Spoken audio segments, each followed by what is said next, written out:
महाराज की, छत्रपती शिवाजी महाराज की।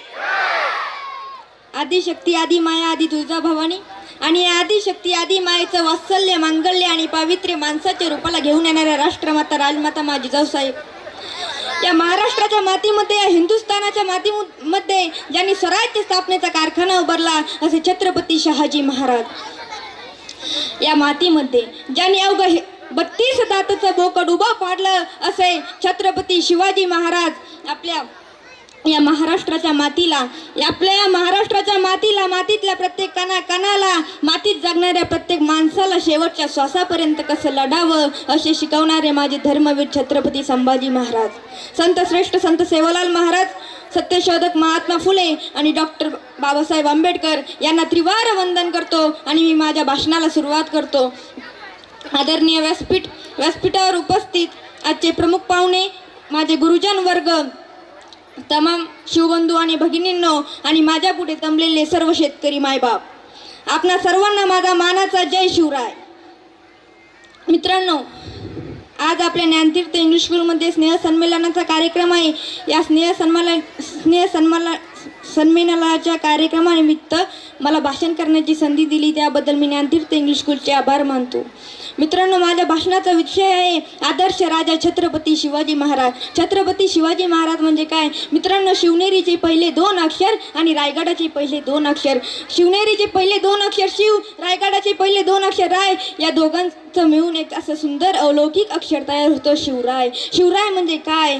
शिवराय म्हणजे काय तर खरं तर छत्रपती शिवाजी महाराज। छत्रपती शिवरायांचा विचार केला तर स्वराज्य। मित्रांनो, आता हल्ली छावा नावाचा चित्रपट निघाला। या छावा नावाच्या चित्रपटामध्ये जेव्हा औरंगजेब शंभूराजांना विचारतो, अरे क्या है तुम्हारा स्वराज और कहाँ है तुम्हारा स्वराज, तेव्हा शंभूराजे औरंगजेबाला सांगतात, अरे सह्याद्री की पहाड़ों में, गोदावरी की लहरों में, रायगढ़ की मिट्टी में, जालना की गलियों में, कोकण की कोनों में, नासिक की हवा में, आई भवानी की चरणों में और लाखों मराठों की नस नस में स्वराज।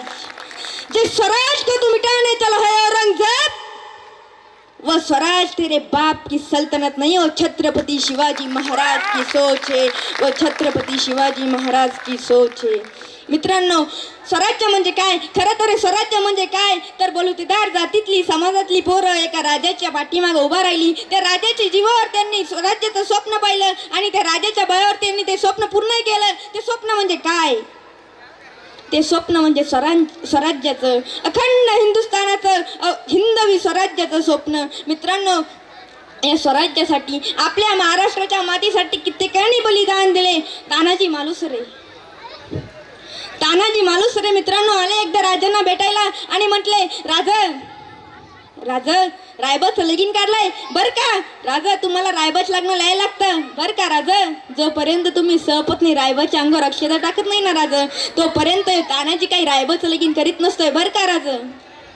राजा म्हटले, अरे ताना, रायबाचं लगीन काढलास होय? हा होय राजा, रायबाचं लगीन काढलास बर का राजा, तुम्हाला यायला लागतंय। अरे कोंडाना घ्यायचं म्हणतो रे। असा तानाजी मागे सरकला आणि म्हणतो, राजा म्या तानाजी मालुसरे जिवंत असताना तुम्ही कोंडाना घ्यायला जाल आणि मी माझ्या पोराच्या वरातीत वर बाप म्हणून जाल, एका या तानाजी मालुसरेला शोभत नाही बर का राजा। हो, पण रायबाचं लगीन आधी लगीन कोंडाण्याचं आणि मग माझ्या रायबाचं। मित्रांनो, तानाजी गेला, असा गेला पण रायबाच्या लग्नाला कधी परतलाच नाही बर का। हो, गड आला पण शिव गेला। मित्रांनो, किती ठिकाणी बलिदान दिले। राजा आग्र्याच्या वेढ्यात होते तेव्हा राजा हिरोजीला म्हटले, हिरोजी आमच्या जागी शेष घेऊन झोपसाल का? झोपतो। अरे पकडले तर बेबोत मारले जाल, मरतो। हो, राजांसाठी मरायलाही तयार होते। अहो, शिवाकाशी नावी समाजाचा होता, राजा पन्हाळ्याच्या वेळेत अडकले होते। तेव्हा शिवा काशीत राजांना म्हणतो, राजा शिवा काशीत नावी म्हणून खूप फिरलो बर का राजा शिवा काशीत नावी म्हणून खूप फिरलो राजा फक्त एकदा संधी द्या राजांनी संधी दिली आणि शिवा काशीत इतिहासाच्या पानावर सुवर्ण अक्षराने शिवा काशीत छत्रपती शिवाजी महाराज म्हणून अमर होतो। काय भाग्य असेल। किती ठिकाणी बलिदान दिले। आपल्या पुण्यापाशी चाकणचा किल्ला आहे, हुबेहूब आपल्या देवगिरी किल्ल्यासारखा आहे। या चाकणच्या किल्ल्याला चारी बाजूना खंदक आहे, किल्ल्यावर राहायला एकच पूल, किल्ल्यावर आपले 700 मावळे आणि किल्ल्याच्या खाली 40,000 शाहिस्तखानाचं सैन्य उभं होतं. मित्रांनो, आपल्या मावळ्यांनी किल्ल्यावर जायचा जो पूल आहे तो पाडून टाकला. शाहिस्तखानाला प्रश्न पडला, किल्ल्यावर जायचं कसं? शाहिस्तखानानं विचार केला, आपण किल्ल्यावरच्या बुरुजावर तोफ चालायची. बुरुजाखाली 400 मावळे मेले, ते जागीच ठार होतील. आणि 300 मावळे होते, त्यांचा सेनापती फिरंगोजी नरसाय. शाहिस्तखानाचा प्लॅन ठरला. त्यांनी त्याच्या तोफखान्या प्रमुखाला बोलवलं आणि म्हटला, अरे इधर रा, ऊपर वो शोभा के कितने छोकरे हैं, बोलो 700 हुजूर, उनके पास तोपे है नहीं हुजूर, उनके पास दारू गोला है नहीं हुजूर. पत्थर पर ही जीते और पत्थर पर ही मरते, ऐसे शोभा के मावले है, ऐसे शोभा के मावले है. मित्रांनो, शाहिस्तखानाचा प्लॅन झाला. उद्या सकाळी किल्ला ताब्यात घ्यायचा. त्यांनी तोफा लावून ठेवल्या आणि शाहिस्तखान आरामात झोपला. आणि अशी मध्यरात्री झाली आणि आपले मावळे किल्ल्यावरून खाली आले. आणि आपल्या मावळ्यांचं एक सूत्रच आहे, गणमी गावा plus dash dash is equal to लढाई. डॅश डॅश म्हणजे काय? अमावस्येची रात्र. हो, अमावस्येची रात्रीला आपले मावळे खाली आले. सब सब सब सब सब हार परावो, हार परावो, हार परावो. शाहिस्तखान उठला, मावळे गायब. मग काय, शाहिस्तखानाचं ठरल्याप्रमाणे उद्या सकाळी किल्ला ताब्यात घ्यायचा. किल्ल्याच्या बुरुजावर तोफा चालायच्या. शाहिस्तखान तोफ चालवणार. तेवढ्यात वरूनच तोफेचा गोळा खाली आला. शाहिस्तखानाचा तोफखाना प्रमुख म्हणतो कसा, अरे तोफे भी चलो, तोफे भी चलो, तोफे भी चलो. तोफा मागं घेतल्या. शाहिस्तखान त्याच्या तोफखाना प्रमुखाला बोलवतो. अरे म्हणतो, इधर आ, उनके पास तो तोफे नाही आहे, तो फिर कहाँ से आई. तो म्हणतो, बेण्यांजवळ तोफा नाही, पण बेण्यांजवळ डोका आहे ना. गडावरची रात्री सगळी लाकडं कापली आणि त्या लाकडाच्या तोफा बनवल्या आणि त्याच्या आतमध्ये जनावराचं कातडे टाकलं. या आपल्या 100 तोफांना यांची एकच तोफ भारी आहे. आणि म्हणतो, दारू गोला की आसमान से बरस राहता का, रात्री कशाला आलती, आपलाच दारू गोळा आहे. मग काय, शाहिस्तखान 1 वर्ष, मित्रांनो 1 वर्ष शाहिस्तखान शांत बसला. किल्ला काही ताब्यात येत नव्हता. त्यांची अशी मिटिंग बसली. त्या मिटिंगमध्ये एक जण म्हटला, हुजूर आपण या किल्ल्यासारखाच दुसरा किल्ला इकडे बांधू, टेन्शनच नको. त्याला म्हणे, तू खाली बस म्हणे, तू शांत बस. एक दुसरा म्हणतो, हुजूर आपण 40 फूट खाली आणि 70 फूट आडवं असं भुयार खोदू, मग किल्ल्यात जायला रस्ता तयार होईल. मग काय, शाहिस्तखान बेण्याला ही कल्पना पटली आणि बेण्यालाच बेण्याची कल्पना पटत असती. मित्रांनो, शाहिस्तखानानं भुयार खोदायला सुरुवात केली. 1 वर्ष लावलं, पण या पठ्ठ्यानं भुयार खोदूनच काढलं. मित्रांनो, मग काय, आस्ते कदम शाहिस्तखाना सैनिक पुढे जातच आहे. शाहिस्तखान मागून येतोच आहे. पण मित्रांनो, फिरंगोजी नरसाईनं त्यांची एक नजर वर करणं आणि शाहिस्तखानाचं सैनिक असं लट लट लट लट कापत मागे फिरणं. हो, जिगर होतं फिरंगोजींचं, जिगर. मित्रांनो, मग काय, लढाई सुरू झाली, युद्ध सुरू झाले. हार पराभव, हार पराभव, हार पराभव. शेवटी शाहिस्तखानाच्या 40,000 मावळ्यांपुढे आपला काही टिकावा लागला नाही.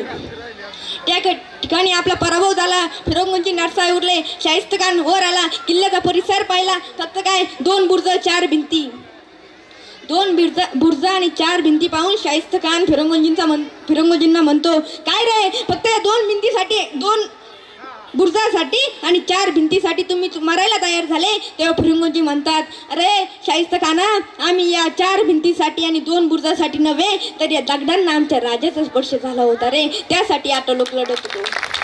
फिरंगोजींचं जिगर पाहून शाहिस्तखानाने त्यांना सोडून दिलं. जड अंतकरणाने त्यांनी सैनिकांची प्रेत घेतली आणि आपलं भगवं निशाण घेतलं आणि थेट रायगडाकडे गेले.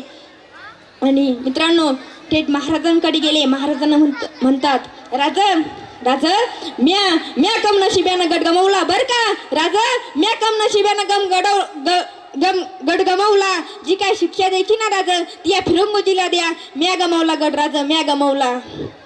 राजा काय म्हणतात, अरे गड आज आहे, उद्याही राहणार आहे. शाहिस्तखान आज आहे, उद्या निघून जाईल, गड पुन्हा घेऊ.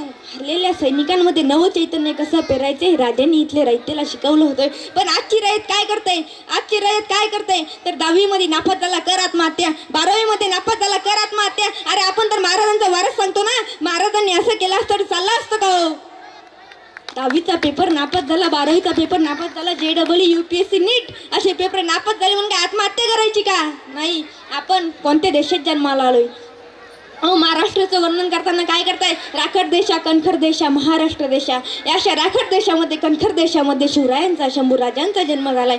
या राज्यामध्ये आपण जन्माला येऊन आत्महत्या करतोय, हे काही आपल्याला शोभत नाही. आणि जर आपण असं करत असलो ना, तर आपण चुकीच्या देशामध्ये, चुकीच्या मातीमध्ये जन्माला आलोय. मित्रांनो, महाराष्ट्र म्हणजे काय? खरं तर महाराष्ट्र म्हणजे काय? जिजाऊच्या गळ्यातली माय म्हणजे महाराष्ट्र. सईबाईंच्या कुकवानं भरलेलं कपाळ म्हणजे महाराष्ट्र. हे अपाट सह्याद्रीनं व्यापलेलं हे म्हणजे महाराष्ट्र. कायम आठवणीत राहणारं आकाश म्हणजे महाराष्ट्र. आणि तुमचा आणि माझा प्राण म्हणजे महाराष्ट्र. मित्रांनो, महाराष्ट्र म्हणजे काय? खरं तर आज या महाराष्ट्राची काय परिस्थिती आहे? टायरवाले बाहेरच्या राज्यातले, बांधकामवाले यूपीचे, सुतारवाले राजस्थानचे, गवंडी बिहारचे. मित्र, तर आपली पोरं काय करतायत? या महाराष्ट्रातली पोरं काय करतायत? तर कॉलेजच्या कट्ट्यावर पुलावर पिचकारा मारतायत, सिगरेट भुकतायत. ही का महाराजांची शिकवण आपल्याला? हो, बाहेरची पोरं आपल्या राज्यात येऊन काम करतायत. मला याचं वाईट नाही, पण आपल्या महाराष्ट्रातली पोरं काय करतायत? अहो, इथे बसलेल्या पालकांना माझं सांगणं आहे, तुम्ही एकदा तरी आपल्या पाल्याला छावा चित्रपट दाखवून आणा. खरं सांगा, कोणत्या पालकांनी आपल्या मुलाला शिवचरित्र सांगितलंय? खरं सांगा, हात वर करा. शिवचरित्र सांगितलं, शिवरायांचं चरित्र.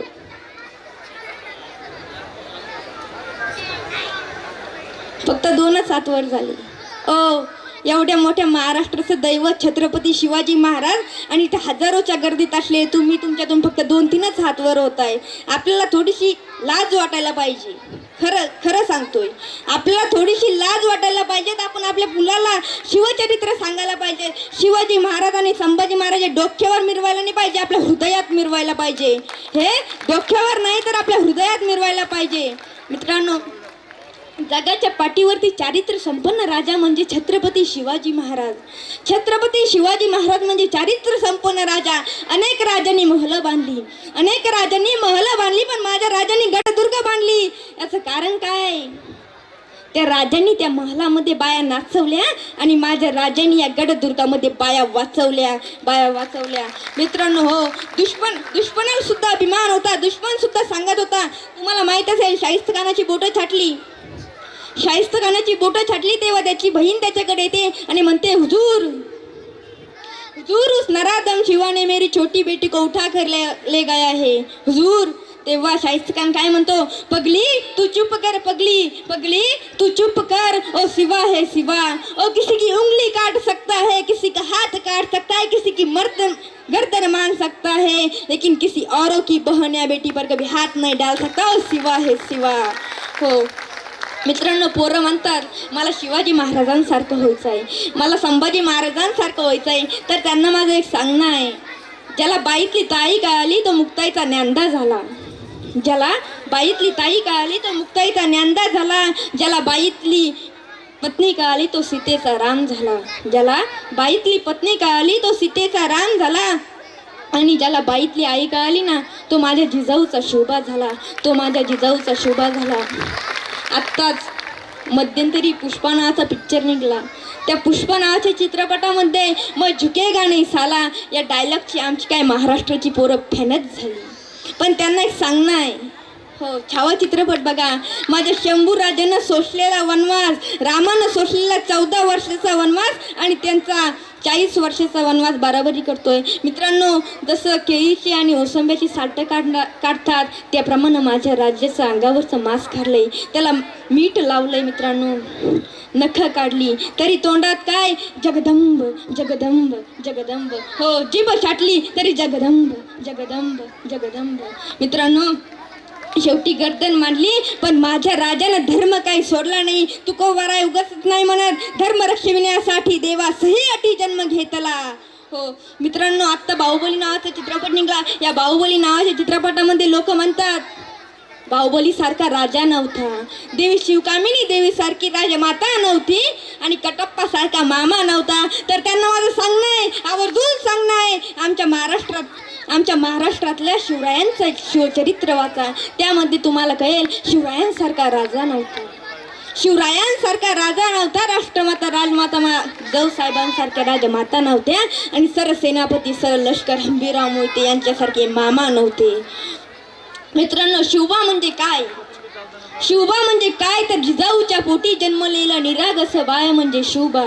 की जिजाऊच्या पोटी जन्मलेला निरागस बाळ म्हणजे शिवबा. मुघल डच फ्रेंच इंग्रजांचा मर्दन काय म्हणजे शिवबा. शिवबा म्हणजे काय फक्त तुमचा माझा नव्हे तर अवघ्या जगाचा बाप म्हणजे शिवबा.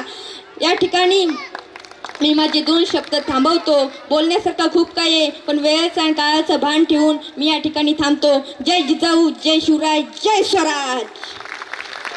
धन्यवाद.